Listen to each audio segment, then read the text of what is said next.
You are listening to Peak One Sports.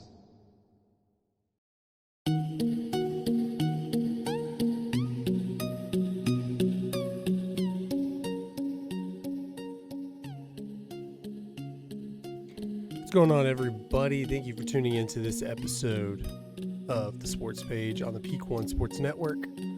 I'm Ashton with Dan. What's going on, Dan? What's going on, man? What a great Super Bowl, huh? Yeah, we're going to get into that for sure. Again, a lot of weird schedules going on right now, and it's totally my fault. But yeah, Chris is not on with us again. I'm just having to do, it's so crazy for me right now. So I'm having to do these weird hours when we record this show, and Chris is obviously busy with his other stuff. So, yes, Chris is still a part of the show. Don't worry about that. We'll get it cleaned up over time. We'll figure it out. Yeah, there's a lot work of extra stuff going on right now that I'm working on getting streamlined a little bit. So yeah, for sure. A lot of irons in the fire right now. yeah, Hard to give everybody or every show the same attention that it needs and everything. And I think we got some good things in the works. So just hit the like button, hit the subscribe button, stick with us. Yeah, for sure. We'll There are changes coming. We'll figure it out. There are changes coming, but we got good stuff coming.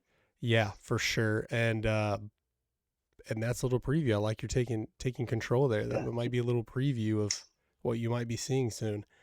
But yeah, no, we're getting things figured out and worked here. I hate that Chris has to miss some of these Super Bowl episodes, but luckily he was on the Super Bowl pregame show we had live. Pretty much everybody on there. Yeah, for sure. It's also an awkward time of the year anyway. We're right at the end of football. Yeah, got this short gap before baseball starts up. Basketball's kind of mid-swing. Hockey's a lot of important content going on, but I can understand how people are getting beat down with storylines at this point with the Super Bowl. So this will be our last dedicated episode of the Super Bowl. Not that we won't bring up things that go on, but we'll assure you after this episode we won't milk it anymore and just make up crap, to keep. Definitely be less football to talk about after that. Yeah, I love the algorithms. We've been a lot more views on a lot of different stuff because it's Super Bowl related, but we won't beat that dead horse anymore. But as Dan said, if you are watching this on YouTube, go ahead and hit that subscribe button. Don't forget to like this, share it with anyone you know. If you like our content, go hit the like button. This episode is brought to you by Betalytics. Don't forget, don't bet with your gut. Check out Betalytics and get help making your picks using their AI algorithms. Use promo code PEAK1 for 25% off. When you sign up today, go to Betalytics.com to start betting smarter. And I have to admit, I'm not a very experienced bettor. And I made a faux pas the other day. I had a parlay I was doing, and I used Betalytics to help me out. 4 of the 5 picks, I used Betalytics, and those 4 picks hit. That 5th was college basketball, so they don't even do college basketball anyway. But I saw the over-under was like 28.5 points. So I thought, for a player averaging 18 points a game. First red flag I should have noticed. I thought, oh, that's an easy pick. I'm watching the game. He's got about 12 at halftime. I said, okay, we're good. I look at the app that I use, and it said he was at 23. It's like, what? I reread it. 28.5 points, rebounds, assists. So you got to watch out for that. That's mine. Yeah, you got to read them. Yeah, exactly. I mean, well, it said P plus R plus A at the very bottom in small print. But I should have looked into it, be like, he averages 17-something points a game, which that's usually where the over-under is, right about where they average. That's mine. I'm a very unexperienced bettor. I use Betalytics a lot.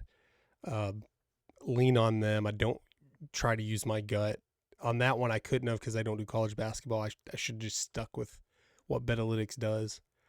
Yeah, for sure. I mean, there were some tough bets there coming out of the Super Bowl. If you didn't already know this, Brock Purdy had a rushing over-under at, I believe it was 12.5 yards. Yeah. 80% of bettors bet the over, that he would get the over, because he had been rushing a fair amount in all the playoff games leading up to the Super Bowl. Brock Purdy had 13 yards before he took the knee in the fourth quarter, which dropped him to 12. and suddenly he was under. NFL is rigged, man. It was. And Yeah, yeah, I is saw. that not a rough bet? That's a tough bet, I man. saw Like, someone do oh, that on the when knee. Mm. I want to say it was it was the Super Bowl when it was the Rams and Bengals, and they had the same thing. They had a big parlay, and it betted on it finished on gosh, why is I'm bad right now. No, you're good. The Rams quarterback. Gosh, why am I blinking right now? Oh, Stafford. Stafford. Yeah, I wanted to keep saying Goff. I'm like, yeah, that was way later. Right. No. Or way earlier. But yeah, Goff had the right amount of rushing yards, and he took a knee and went under when they picked the over. It was the same deal, and they lost out. It was like a few $1,000s. Man, shout out to Cole and the Bungalow Show. I thought of him with the Reba McEntire. Yes, he got the Reba, the black boots, the over on the The national over anthem. on the national anthem. That one got me, and a lot of people were upset about that one with the double brave, making it just and I was thinking, I was like, man, official. I didn't time it, and I didn't have a bet on it, but it seemed like she was singing it very quickly. And I was like, she really was. I actually timed it. I was down, like in front of the TV, and I'm like timing it, and I was like, oh man, like I really think she's gonna come under, because she hit about the halfway point at about like 39 seconds or so, like just under 40, and I was like, man, she's gonna come in under. And then right around like 25 was when she probably should have finished, and then she double braved, and it pushed it for me to like 94 seconds, minute 34. And I was like, man, this is like, I know my clock's not official or anything, but I was like, but I feel confident that like she would have been under had she not double braved, and then she did, and so she went over. I was like, a lot of people are going to be upset about this. So I thought about you on the jets that flew over. It was 3.5. You said at the time we did our show. I think it was last week's score. It was really low, and I thought it's 3.5 or 4.5. Yeah, I think it was 3.5 because it seemed really low to me. And there was like 6 or 7 of them. So when they flew over, I was like, oh man, that was an easy bet if you betted. Yeah, I couldn't remember if it was 3.5 or 4.5. I think you're right. I want to say 3.5 because I was thinking it's at least 4. Because I do remember it being like a little low, and I feel like it's always 4. Yeah, and it was but like, I mean, it was really no matter what, it was over. It was a big flyover, you know. And I was like, all right, like, man. So it was honestly, the Super Bowl was off to a great start from the beginning with like a lot of those prop bets going and everything. So it was pretty exciting from start to finish. You want to talk about some of these commercials though? Yeah, commercial wise, man. To me, it seemed, and I'll give you a reason why in a minute, that it just wasn't on point. I felt the same way. Like they just weren't grabbing me the same way they kind of usually do. Here's the thing with Super Bowl commercials now that they're a thing, and I mean, they've been a thing for a while, but now they're real gimmicky, that companies are trying too hard on some of these commercials. Like you can tell they're supposed to be funny. They're trying to be funny. And sometimes they're like, yeah, that's kind of funny. It's not quite cringy, but you can like, man, they are trying, understand the type. It wasn't like an organic deal. I don't know. A lot of them were like that. Like I like the Beyonce one. That was kind of funny. I don't remember the company of this one, which I guess shows how bad the marketing department did. But I like the commercial where it had like Jon Stewart throwing Arnold, the football head, over, trying to throw it into the volcano. And then they had... that was the Paramount commercial. So they had Creed come up, and then I guess it was, what's her name? Bad with names right now. Drew Barrymore, I think. And then she was like, oh, there's Creed. Yeah. Like I thought that was pretty funny. I think it dragged on a little. That was like pretty good. Patrick Stewart's part, but it had good timing where she's like, oh, and here's Creed. I like that one, but that one had like pre-released prior to the Super Bowl. I don't want to say a week, but it was definitely like way before the Super Bowl. Like they have the regular versions and they have the shorter versions. What was weird about that one, and maybe they played it earlier and I missed it. They played the shorter version, was the first one I saw, and then maybe like the very next commercial break, they played the long version. So I thought that was kind of weird. Like you think the the pre-release one I had seen a few days before was like the long commercial, and I mean I thought it was pretty funny. And in all honesty, I was like, man, it's almost a shame that you're like gonna spend the money, I guess, to put it on during the Super Bowl, but then you like release it early. Like, I don't know. Yeah. It almost seems like they would have been like better served to Yeah. actually just And we wait for talked the about Super how Bowl expensive these and are, play it then. these ads are, Yeah. and obviously you're paying millions of dollars to the celebrities in there, but really you're paying for the opportunity to get a bunch more free advertising because there's lists that come out, best, worst commercials. There's awards you can win out of these. I like one, which I think overall it was liked, but a lot of people hated, was the Dunkin' Donuts commercial with Ben Affleck. Ben Affleck Yes, and that was Jennifer Lopez wasn't, I mean, they weren't, I don't think were overly funny or great, but I liked Matt Damon was kind of like, I'm sorry. Like he knew this was stupid and he kept going, I'm sorry, this is dumb. And then you talking Tom about the one Brady was with kind of Brady? like, did we win the Yeah. award or whatever? Tom Brady was in quite a few. Like you can't, Yeah, Tom Brady's, he was in a, because he's part of Super Bowl making a lore career now. of it, I guess. Yeah, he's going to be part of Super Bowl commercials now. What other one for was sure. he in? There was another one Tom Brady was in that I thought was really funny too. It was one of the gambling sites. Because they said everybody can be on it but Tom Brady because he's won enough. Yeah, was it DraftKings or was something? It was one of those. I don't remember which one, but they were like, yeah, you can be in it too, but not Tom Brady. But not Tom Brady. Yeah, and Tom Brady was like, right. what? He's like, you've won enough. I thought that was funny. The one I liked that, I mean, because Peyton Manning always likes to show up in his commercials, but that Bud Light genie, yeah, I thought that one was pretty clever. I enjoyed that one, and then not Brady, Peyton Manning shows up in the end, like, hey, thanks. Like, yeah, and that's funny that a lot of these, it's almost like most commercials, you're not going to have Peyton Manning jump into the last couple of seconds. He's going to be like the main part of it. But I like these Super Bowl commercials where out of nowhere, they'll just have a celebrity come out. He may be like 2 seconds of the commercial, but it's just like that extra. It felt like a lot of these commercials were like heavily celebrity endorsed, commercials. Like Tina Fey did the whole Travelocity on like everybody's Tina pretty Fey. Big Super Bowl staple. She's in a lot of commercials. She's been in a lot of commercials every year. Well, I mean, minor sidetrack here. If you didn't know, the rumor is that Tina Fey is in line to replace Lorne Michaels at Saturday Night Live. So I did not know that.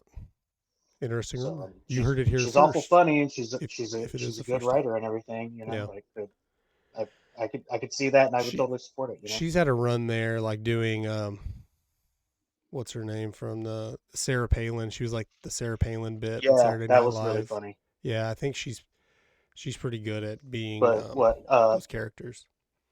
Yeah, the Michael Cera was in that commercial for the I Sarah thought that was funny. I thought that because was funny. It was like because my wife was like, I never put that Sarah and Sarah V. It's like neither did I. Kind of funny.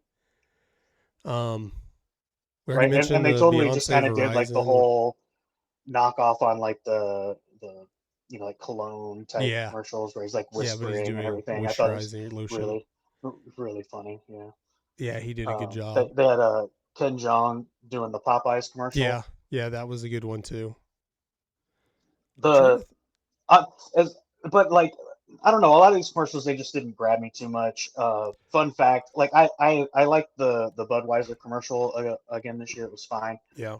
Nothing like super special. But fun fact, if you didn't know, that lab in the Budweiser commercial, Kurt Russell's dog. So. Really. That is so. Even these celebrities' animals are getting. Yeah. Yeah. No, I even happened to see a video of like I guess it's Kurt Russell and his family, dog in the living room, and they like see the commercial and dog pops up and they're like, hey, and they, give him all this praise. He did a good job and everything. But yeah, I thought that was funny. I guess they did okay because I can't think of any commercials I didn't like. Just some of them were kind of like. I got one. Okay. The one I didn't like the most, the Oreo cookie commercial where they were making their decisions by like twisting the Oreo cookies.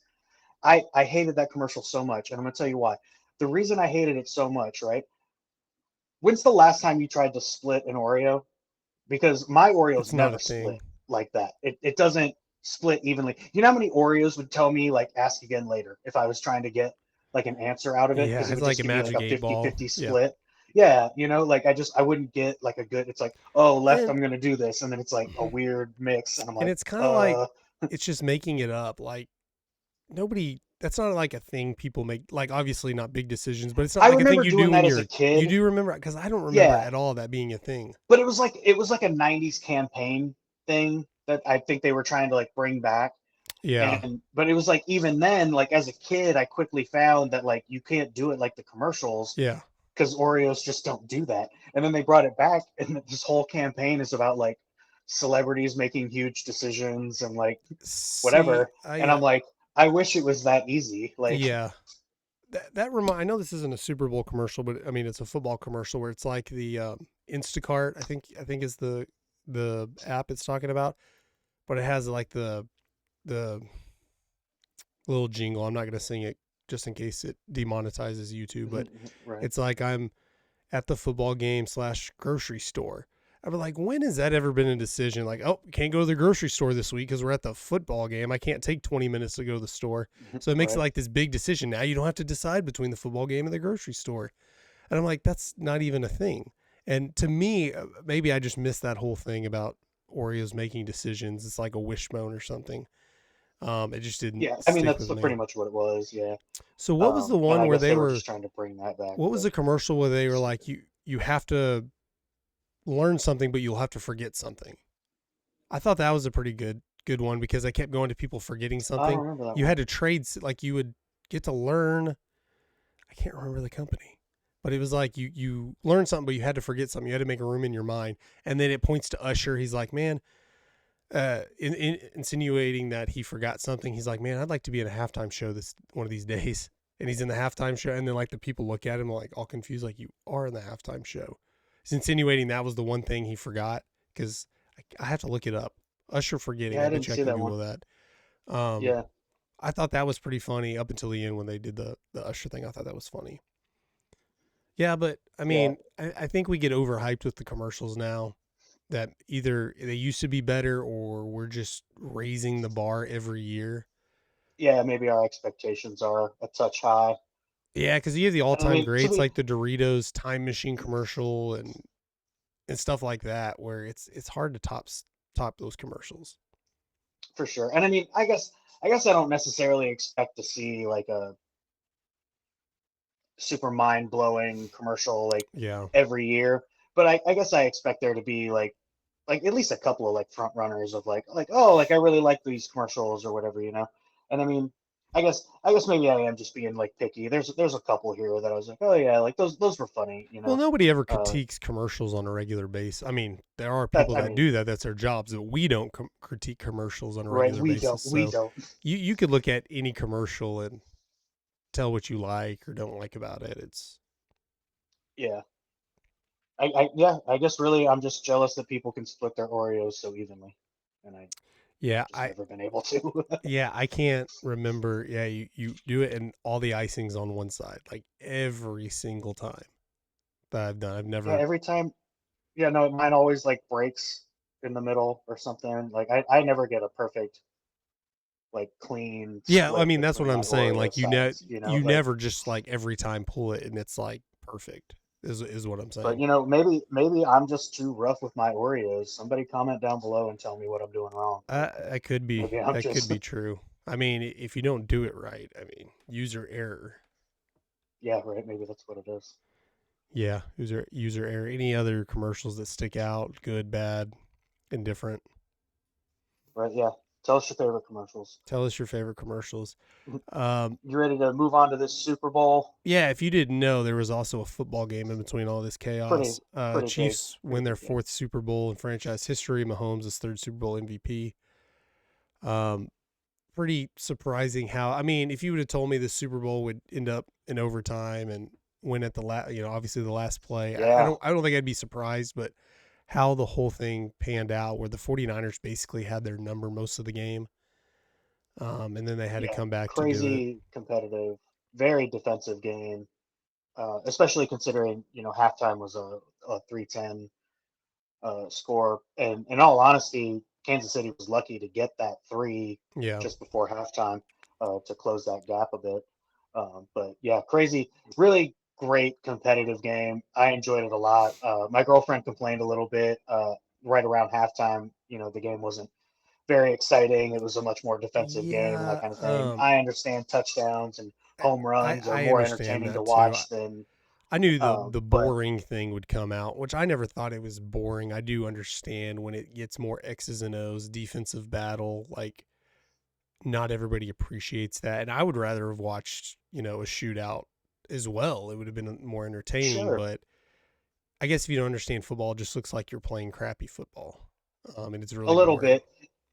And especially when you consider like you sprinkle in like an interception and a fumble in that first half and everything, it made the game seem a little more sloppy, I guess. It just didn't feel like the tightest football was being played. But in all honesty, it was like for people who understand, for big fans of like both the teams and football, I think you understood that like this was turning into like a gridiron battle. Like these were guys that were knuckling up at the front of the line and doing a lot of damage and playing hard defense. Even though it wasn't like the biggest offensive game, it was still like a good, competitive, hard fought game. And for me, that made it plenty entertaining. You know what I mean? Yeah. Like it never felt like the game was, fully put away. Like even when the 49ers had a 10-0 lead, it Yeah. was like, It didn't look like all it right, was like, a dominating yeah, it game. was, no, not at all. And like I fully was expecting Kansas City to come back and, do some stuff. And um, they must have had a great conversation at halftime because they came out, drove down the field, scored, get their first lead in the third quarter, and makes the defensive stops on the 49ers, that just keep them down, And when and Travis Kelsey turns the fourth quarter into Yeah, when an Travis amazing Kelsey doesn't battle. put up a bunch of numbers early on, when probably a decent majority of the viewers are watching for Taylor Swift, Travis Kelsey, I can understand that seeming boring too. I mean, most watched Super Bowl of all time, really much the highest rated TV program since the moon landing. Um, Yeah, I saw that. 123.4 million viewers watched the game. I Um, mean, between all the NFL fans and then you stack Swifties on top of that, like yep. those are unbeatable numbers. I'm pretty sure. Like, Yeah, let's man, let's but talk let's talk about Brock Purdy. Um, kind of over. Let's just go ahead and overreact because I mean he just takes team to the Super Bowl, took him to the NFC Championship last year. He just did not seem like he was living up to the moment, rising to the occasion.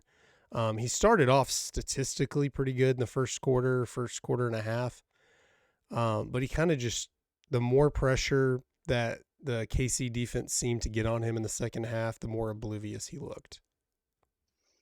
yeah, I mean, I thought the 49ers as a whole had a really strong start in that first quarter and everything. I don't necessarily think it was, Brock Purdy like leading the charge Yeah. in those drives or anything, but he wasn't holding anybody back. He wasn't making any huge mistakes or anything like that. They were being successful. They were moving the ball, and I think you're right. I think it felt like it wasn't quite there for Purdy throughout the game. In the later in the fourth quarter, it felt like he was starting to put it together. He did it again in the overtime drive where like it felt like he was, putting it together and kind of getting into a flow, and then it just stalled out. And that seemed to happen to him a couple of times, which, left the 49ers short. I mean, like not getting into the end zone, you need those points, Um, plenty of field goals kicked, plenty of record length field goals kicked in this game and everything.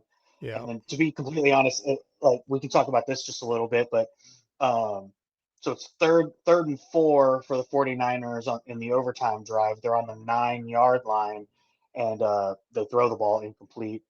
Clock stops and everything. It's such a tough situation here, but I feel like it's worth talking about.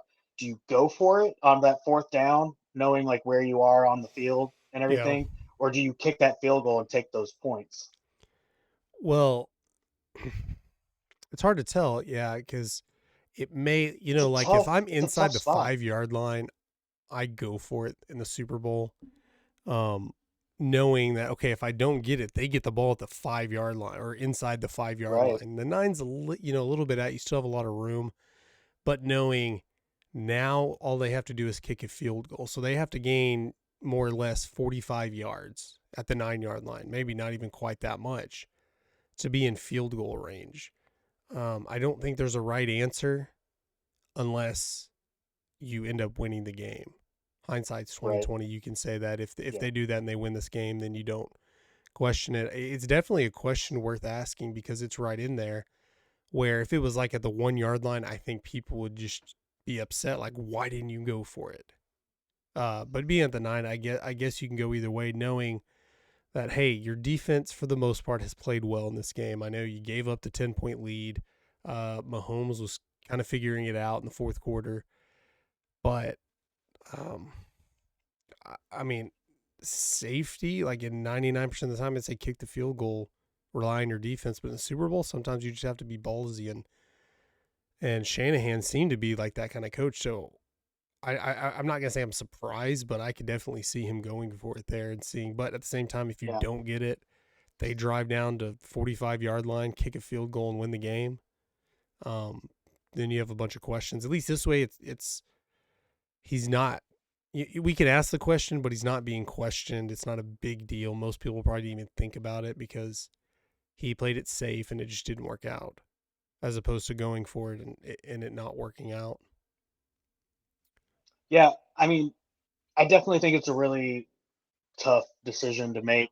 Just like what you're saying, like you're on the 9, which makes it a questionable kind of position or as take far as 5 like yards whether away, you want you're to on the go for it. 14-yard line. You definitely don't do it, but Right. you know, Well, honestly, even if they're on the 10, I don't feel like I entertain the idea nearly as much. But because it's on the 9, and that means like, I guess I'm thinking in my head, like worst case scenario, you run the ball and you only get back to the line of scrimmage, you still make them start inside the 10, you know? But in all honesty, I totally understand. And I actually agree with the fact that he kicked in that situation purely because it's like you have to take these points. It's overtime. It's the Super Bowl. Like you can't get out of here with no points. You know what I mean? Yeah. And that just puts you in like such a tough position there because I almost feel like any other time I'd be like, go for it, man. Like Well, you overtime, assume But it's the that Super Bowl. Shanahan knows the rules in overtime. I know a lot of 49ers players said they didn't know the rules were Apparently he different. didn't either.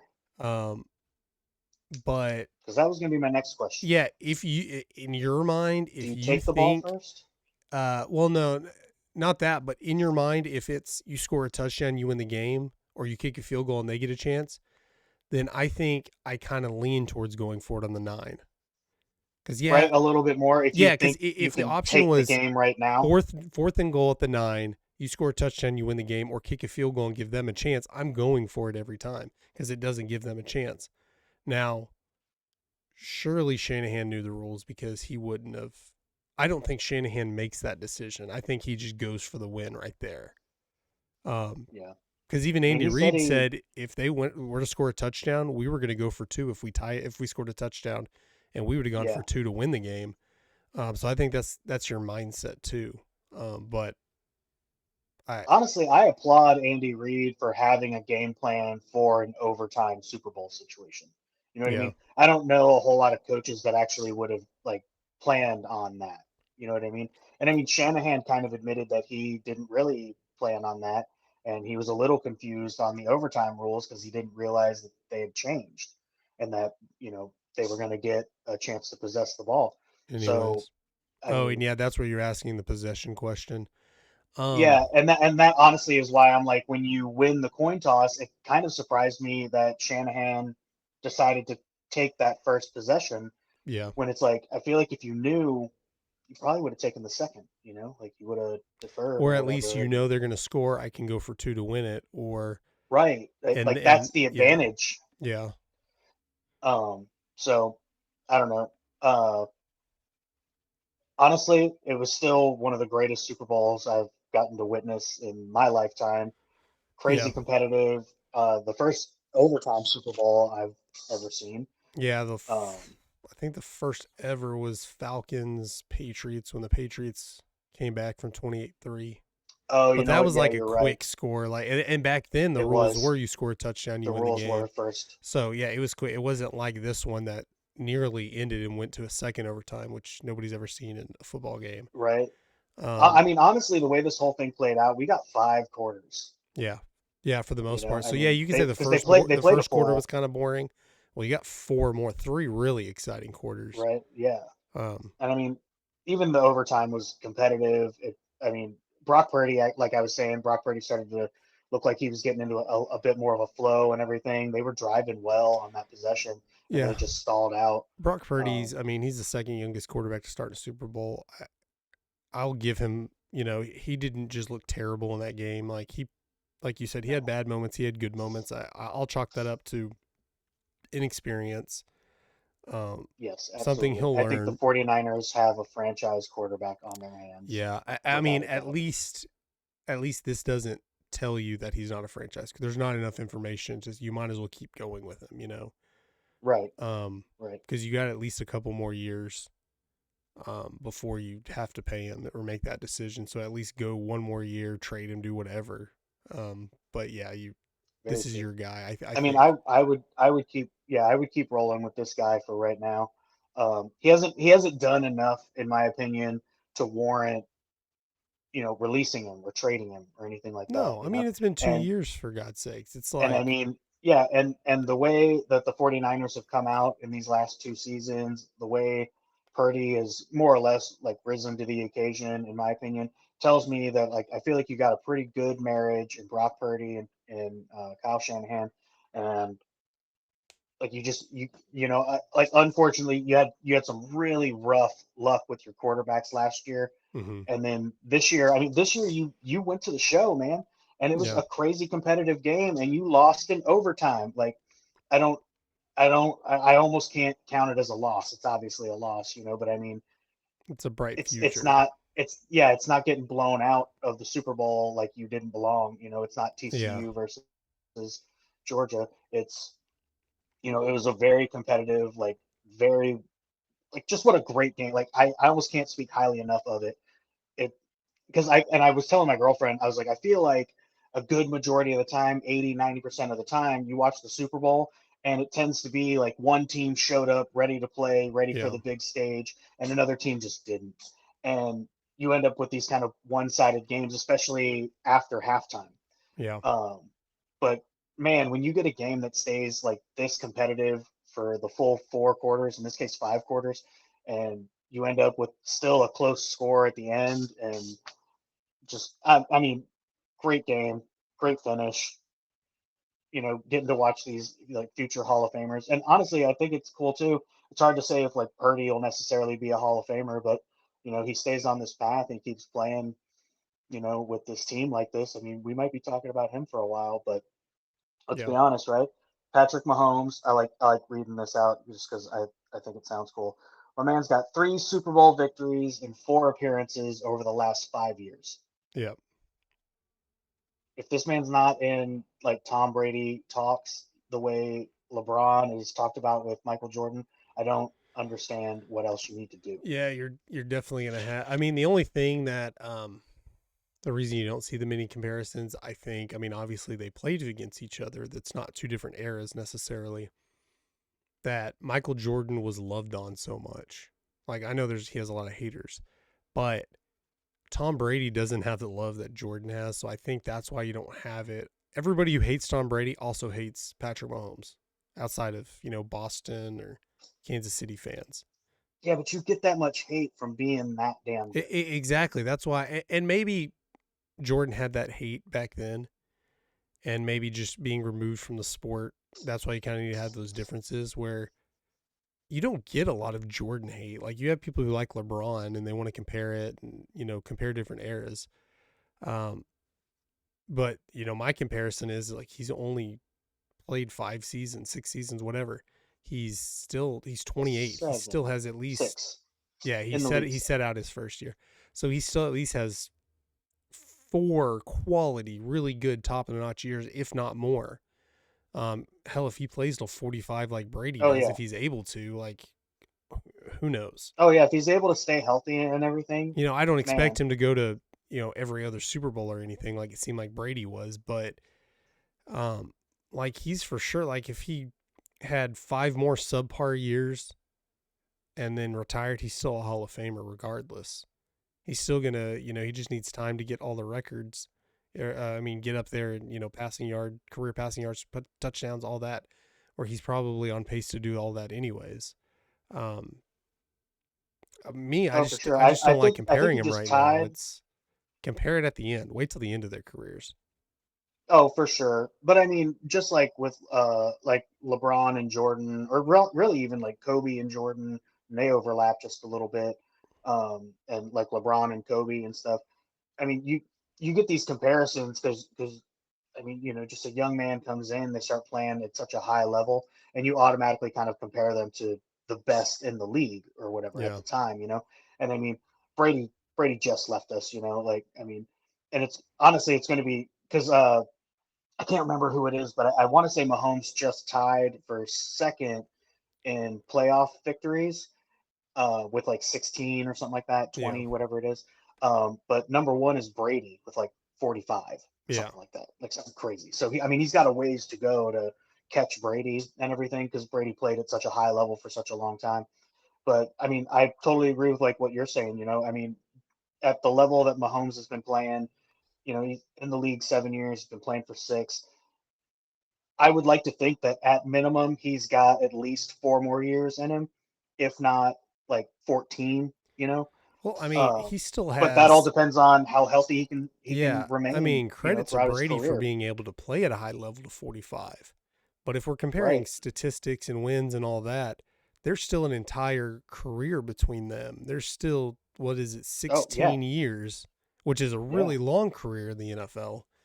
So, I mean, in difference in, and yeah, Brady set out his first year too because he was a backup. Mahomes was just more like sitting Right. in wait, but um, very similar starts to their career where they're winning at a high level so much early on, and who knows, because basketball and football are so different that it matters who's on your team. We thought it was mattering for the Chiefs this year. We thought, okay, this is a rebuilding year because they don't have anybody to help Mahomes very much, and who knows what the Chiefs look like in 2 or 3 years. Maybe they are able to to make some moves and have more weapons, or maybe they just have nobody else besides Mahomes, and it's hard to fault him for that too, where like, well, he has nobody, how is he supposed to win? Whereas Brady was always able to get Gronk and Edelman and Randy Moss came, that like he always seemed to have players wanting to come play for him. Maybe maybe the Chiefs will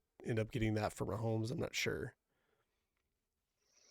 Yeah, I don't know. I mean, to be honest, it feels like Kansas City had a number of players this year like really step up Yeah. between guys like Rice and Pacheco. Um, like they really stepped up this year to help the offense, rebound from. I mean, especially considering like I thought it was crazy they mentioned the stat in the Super Bowl, but Kansas City had the highest drop rate of any team in the league this year. Yeah. And that's a crazy stat to take with you into the Super Bowl, like, oh, Yeah. we dropped the most Yeah, it's passes. surprising you made the Super Bowl with that. I guess that makes sense. We saw. See, I wasn't realizing there were that many drops. I just knew that there were a lot of drops that were like high profile. Like that was a touchdown. That was, multiple really big time drops where we were talking about Kadarius Toney on the pregame show, where unfortunately for him, a lot of his drops came in big moments, and Yeah. they were kind of he was overshadowed by that, where I mean it makes sense, there were a lot of drops, and outside of Kelsey, which we'll talk about in a minute, he didn't have a whole ton of help. I mean, he had uh, a lot of checkdowns to Pacheco because Pacheco is one of his weapons in the passing game because of the lack of receivers.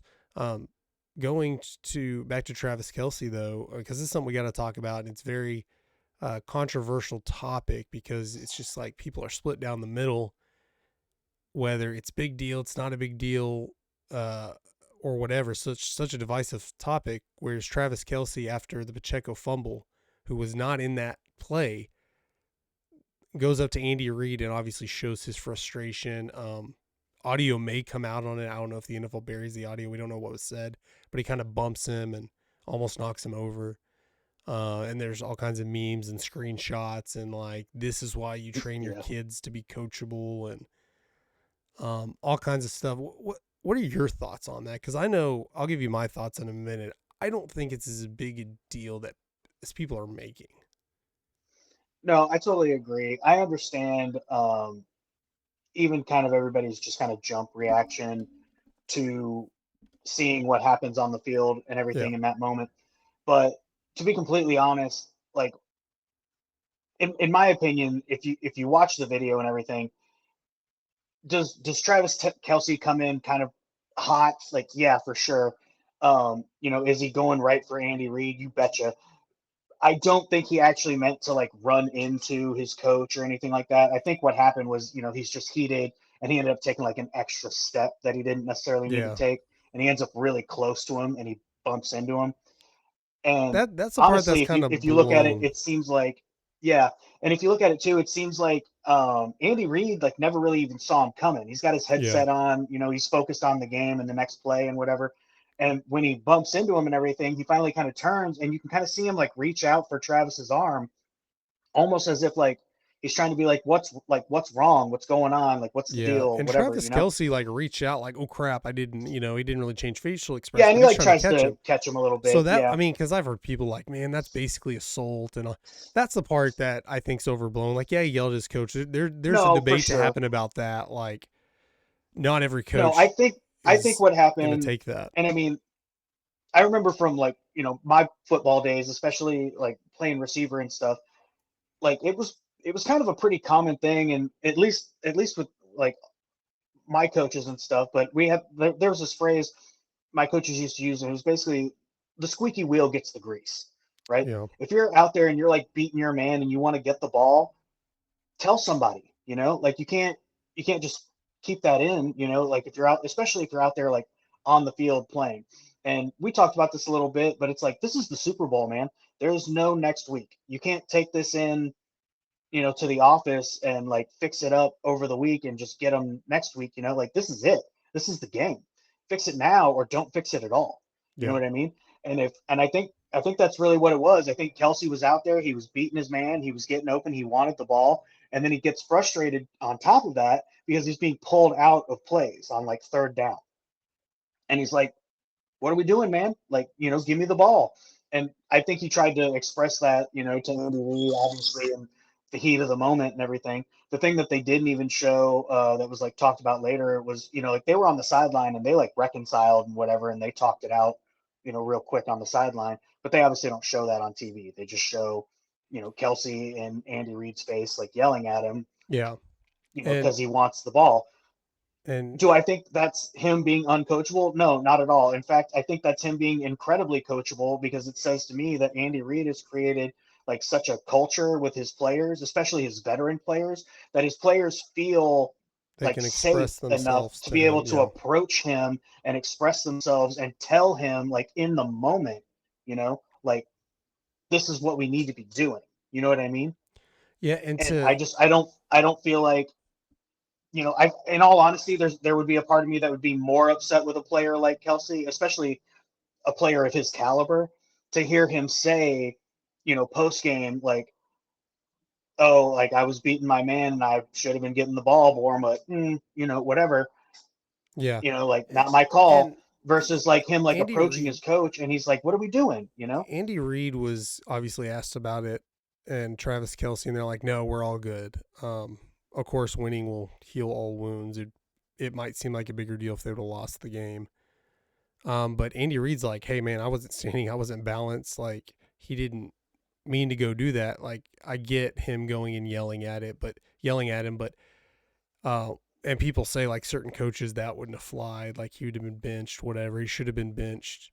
But I get it. But being at that level of competitiveness, to be a player in the NFL, a successful player, a superstar, the amount you have to practice, work hard, you're always in the mode. Like lots of times at our jobs, it doesn't matter if you're just kind of like going with the flow. Sometimes you can get by. You're just not feeling it today. You can still be a productive member at your job, a productive employee at your job. That doesn't work in the NFL. So you go from the NFL to college to all the way just to make it to that point. The type of person, not only talent wise, you have to be emotionally engaged. You have to be emotionally invested in it. And to think that, yeah, it's a game. It's not the end of the world if they lose the Super Bowl, but to them, it's their life. It's their livelihood. They're going to get death threats, as we've seen with the Buffalo Bills kicker and other players, that if they lose, they're going to get death threats from somebody. If they lose, there's money left on the table. There's career changes. Like, yeah, in the grand scheme of things, it doesn't seem like it matters, but this is something they've been working for their entire life.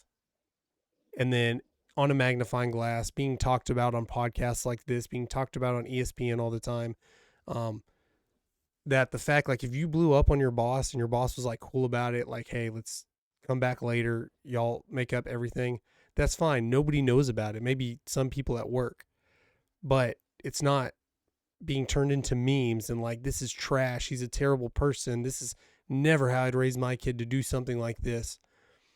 It's a different level. And yeah, I know they make millions of dollars and do all this, but to be hyped up, like, some people are really talented but will never make it in professional sports because they're not hyped up enough. They're not crazy enough. They're not going to go up to their coach and say, hey, coach, that sucked that last time. Like, he's trying to coach a game. You have to get your point across. Like, I know that sucked.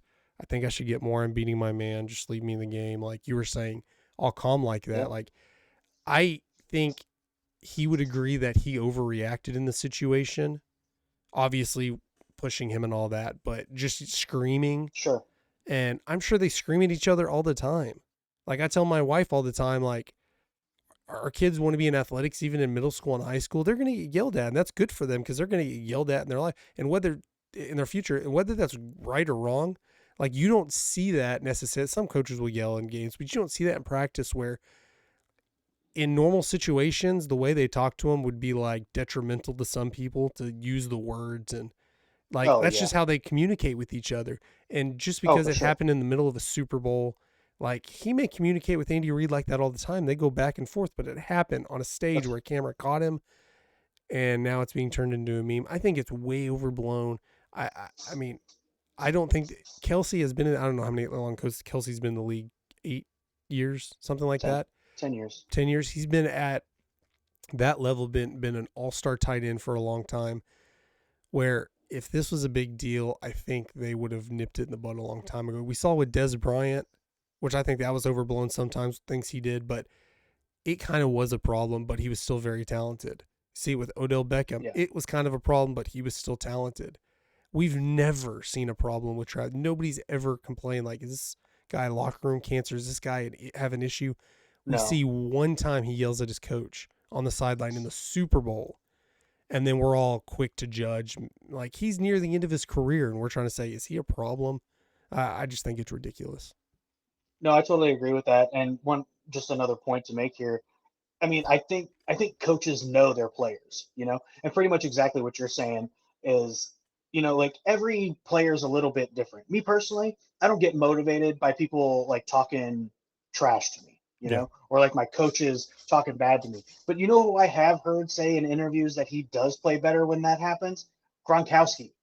Yeah. Like, he's openly admitted, like, he had a coach that would be like, you fat piece of shit, like, would like tear into him, and it made him play better. And some guys are like that, some guys need to be like coached in that aggressive way and like yelled at and whatever, and it like gets into their head and whatever. Some guys need more of a gentle hand and whatever, most of those guys don't last very much in football because of like what football is. It's physicality and the emotions and kind of controlling and channeling those emotions onto the field and into the plays. But I feel very confident saying that, like, Andy Reid knows how to talk to his players, especially Kelsey, and I think the players know how to talk to their coach. And I think that and especially a veteran player like Kelsey, I think he knows that he can approach his coach and talk to him. And I think Kelsey would probably admit, just like you said, like, did he come in a little hot and aggressive? Yeah, probably, Did he mean to like bump into him or, almost knock his coach over or whatever? No, probably not. Did he yell a little loud? Yeah, maybe, probably, whatever. But like, I don't think either one of them were necessarily like upset at the other one for the interaction and the way it And happened. you You know have what to I mean? understand, because people compare it a lot to their kids, and you have to understand the situation. These are grown ass men. Like, Right. yes, These are you have to grown men. respect that he's your coach, he's your mentor, he's whatever, but it's completely different than a 17-year-old high school kid and his coach. Right. But Andy Reid's been the coach for 7, 8, however many years with the Chiefs. He's handled Travis Kelce. Like, I'm not even say he's handled Travis Kelce. If Travis Kelce does that on a regular basis, and he's a bit much, then he's done a good job handling, because nobody's noticed any Yeah, issues we haven't before, heard and they've anything. won. They've been to the Super Bowl 4 out of 5 years, won 3. I think it's handled. Yeah, if you have a kid who does that in high school to their coach, you might have a problem. But when Yeah, that's a Travis different Kelce's situation. 30, 31, 32, whatever he is, yelling at Andy Reid, who's been his coach for a long time, there's always different situations. Is it how well did they know each other? Which I would say they know each other pretty damn well, given their history. And Right. yeah, overblown, way overblown. I totally agree. All right, my final topic for you though, staying with Travis Kelsey, wins the Super Bowl. This is last season. Is he coming back? He's got 2 years left on his contract. I think he He finishes. he But what with his brother he said on the also stage that they're going to roll talking it a back lot of next year. retirement. He said they're going to roll it That back next year. that would be amazing to That see the doesn't first. necessarily mean anything official. I know right after you win the Super Bowl, you tend not to make Right. that decision right then and there. Maybe he had the decision made. There are rumors that he might be retiring. I don't think he said anything about it, so maybe it was never a question. But I would say he comes back. He said he was going to come back, so I don't know. Maybe Taylor I Swift totally says, agree. I "Hey, think it's time for you to retire now, so we can, start, whatever." right. I don't know, but it's possible. But I I say mean, he comes back. he's got the 2 years left on his contract. I think he'd finish those at least, and especially on the tails of this back-to-back championship, I wouldn't be surprised he plays at least one more to try and run it back for a He three-peat. he has a future in whatever he wants to have.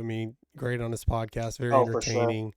Um, I think he said he wanted to be an actor, sort of like John Cena and The Rock, like kind of play those kind of roles. I'm sure he'll be an analyst of some kind, sort of like Gronkowski is now. And Sure. he's obviously, if he retired, he's not going anywhere. You're still going to see him, everywhere. Oh, But for yeah, I think sure. he keeps going and runs it back. I might as Yeah. well. Honestly, You're at the I top. wouldn't even You're at the be top of your game. right. He's Yeah. No, probably no real reason personally to. probably over the hump of his prime, but he's still really, really Yeah. talented, Well, I and mean, that's what I'm on a saying. He very is in his talented team 30s. too. Like, Yeah. I don't know what their roster looks like next year, but it's not like going to be a rebuilding season. As most teams think Well, I is a mean, with guys rebuilding like season. Pacheco and Rice still on their rookie contracts, And Mahomes is still your quarterback. Mahomes isn't going anywhere. It, it's a pretty good situation to just hang around for. So, I totally think you're right. I don't think he's going anywhere.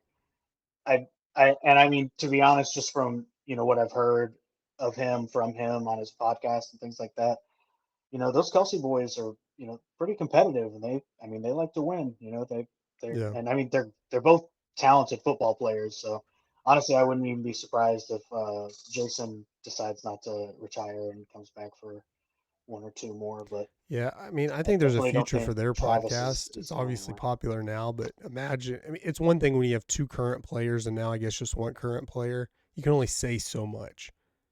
But Sure. like when they're both retired and they don't seem like they would be the type to have filters. Like I don't know what their future holds working with the NFL or whatever. But I think you'll get a lot better, more underneath, behind the scenes type content when they're both retired Oh, and they can freely talk for about sure. whatever they want. Sort of like Peyton and Eli, but Peyton and Eli are completely different personalities. They're like the leaders, the quarterbacks of these guys. These guys are just the roughnecks, the wild cards of their team. They just have that kind of Yeah. personality. I think they're going to be very entertaining in the future when they don't have to hold back what they say. Yeah. Oh, for sure. I mean, I love watching these guys already, but I'm totally with you, man. Give them a few more years where, maybe they both, go into retirement and they're able to say Yeah.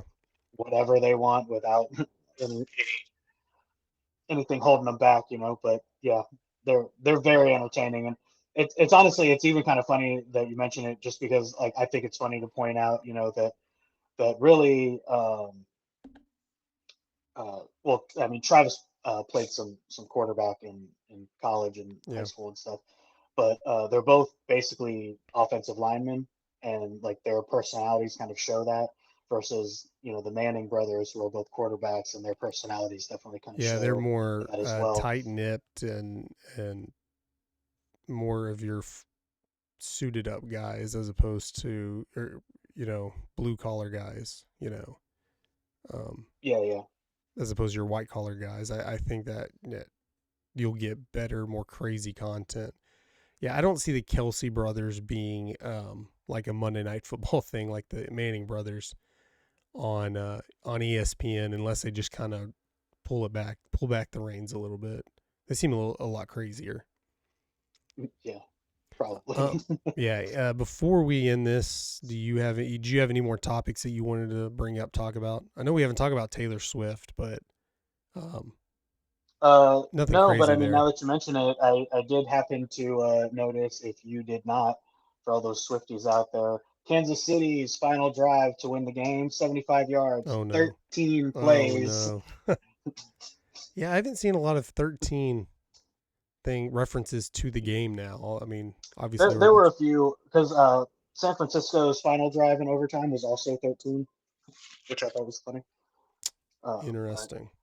Kansas City's first lead of the game was 13-10. Mm-hmm. Those were pretty much the big 13s. And, this was Taylor Swift's 13th game and whatever. But Yeah. I did think it was funny though that Kansas City's game-winning drive, 13 plays. So It's obviously maybe, maybe, yeah. And maybe a little bit of Taylor Swift magic from the upper deck. yeah. And who knows? And no proposal. I know some people were saying he was going to propose. I thought it'd been kind of No, I think a lot of give it people, time. it made a lot of people sick if that would have happened. But you never know. Now let's see if he proposes the same day he gets his Super Bowl ring. Gives And then they her a just have ring like too. they How each get rings on the cheesy and same high day. school dumb quarterback cliche would it be if he gave her the ring? Like they had it sized to her thing. Like the Super Bowl ring was your engagement ring or some stupid thing like that. It'd be a bold decision, man. That would, I mean, considering she's worth, hell, I don't even know how much, way more than him, but he's worth a lot of money. Oh, You for could sure. buy whatever you wanted. But I mean, I'm sure she would need at least a 20-carat ring, right? So I mean, her ring might be bigger than his Super Bowl ring. might be. It might be. I mean, we're getting ahead of ourselves. They might, Yeah. they might break up. Who knows? They have any interest in that. But guys, thank you for listening to this episode of the Sports Page. Be sure to follow us, all our social media accounts at Peak One Sports. Subscribe to this YouTube channel. And until next time, see you guys later. Bye.